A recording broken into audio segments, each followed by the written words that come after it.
Most of us would agree that there is no place like home, just like Dorothy said, but very often home has a way of changing, but you still want it to be your safe place to be, the place where all of your loved ones can come and visit, and you know that you are nice and secure. Ray Allen shares that hope. He is the administrator of Soddy Daisy Healthcare Center, been around, I'm learning, since the mid-90s, but you've kind of got this new look.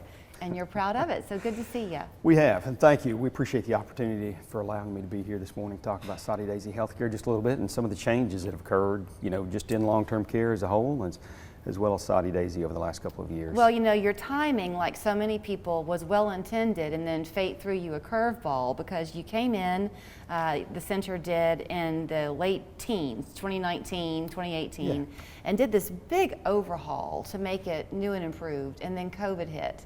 So you're really wanting folks to realize that you're there better than ever. We did, and the pandemic the pandemic impacted so many businesses, healthcare, and the business community at large. But yeah, so massive investment in this 21-suite all private rehabilitative center, and then weren't able to utilize that. So we're really happy that we're kind of at that spot now where we can, where we're recruiting the last few staff members that we need to kind of open this in the coming weeks. It must serve a great purpose because you have been away for a while. You're a UTC grad. I am. That goes back a little way, but yes. For a while, and you've chosen to come back. Just took on your post at the healthcare center in the summer. Right. But you were explaining to me kind of what its purpose is, and it's a twofold mission. So part of it is to be a rehab center, and we'll talk about that. But there's another group you serve with this long-term care need, where you try to be that bridge when the finances aren't there for some facilities. You still know people need help, and you want to be that help. We do, yeah. Whether you're talking about long-term care or the short-term acute rehab where you're with us for 2 weeks to a month, and then you're going to transition back home, that's stressful enough, but the Medicaid component you and I were talking about earlier, that typically is new to families. They don't typically know where to go.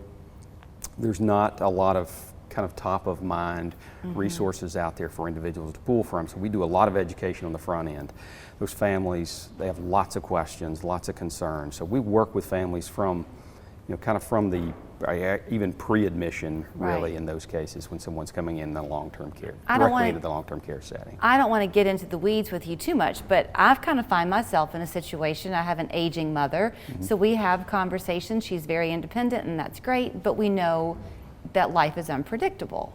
So on your end of things with the long-term care, am I saying that right? Yes. When people come in to you on that side of the center, you're really prepared to take care of them until they don't need you anymore. Is that right? Yeah, that's correct. Yeah, so we'll work with the families and kind of help them understand what we do, what services we offer, how we can assist them to get where they need to be from a financial standpoint, whether they're going to come in, they've made those preparations on the front side, which so few do, and if they haven't, we're prepared to meet those needs too and help them kind of walk through that financial process of getting qualified to be in that area of care. And I guess that most people who are in that area of care truly just cannot live on their own at all. They kind of need 24-hour care.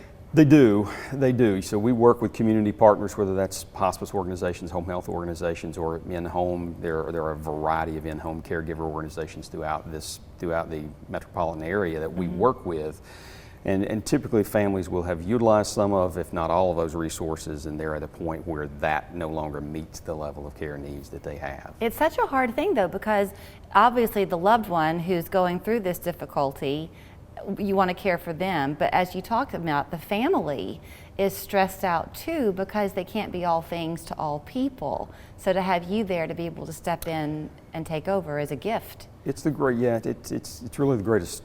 It's a great relief for families and caregivers as a whole, because most are trying to juggle careers of their own in these situations, and we try to walk them through that process as best we can. I kind of use this phrase, and you smiled since you are newly back in town, about being north of the river. Each part of the area of our viewing area loves its own neighborhood, so you've got a strong sense of community there in Soddy Daisy. You've got a lot of volunteers that come to help you. We do, and that's kind of one of the exciting things about kind of where we are right now. I'll call it exiting kind of the pandemic, right? We're able to reintegrate volunteers into our centers, really, as other long-term care centers are dealing with as well. Volunteers that we haven't seen in a couple of years now, right? So whether those be volunteers from local churches or just the community at large, we really appreciate having those folks there, and that's kind of one of the recruitment efforts that we have going on right now, is trying to find some of those volunteers to come in and work with, from activities to escorting our residents as we begin to start taking trips out of the centers again, whether Right. we're going to, taking a group to a restaurant or an outing of some sort. Right. Those volunteers are essential in those cases. I think your timing to come on is perfect because we're all watching. I have less than a minute left, but these inflation times grow and grow and grow. People want to make sure their money is going to last, and to know that you are there with that ability to help people without hopefully breaking the bank is a great thing to know about. And I should mention that they do have the rehab side of things too.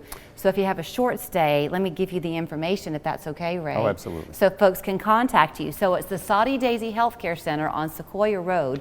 The phone number, if you want to call them, is 332-0060. Online, it's simply soddydaisyhealth.com.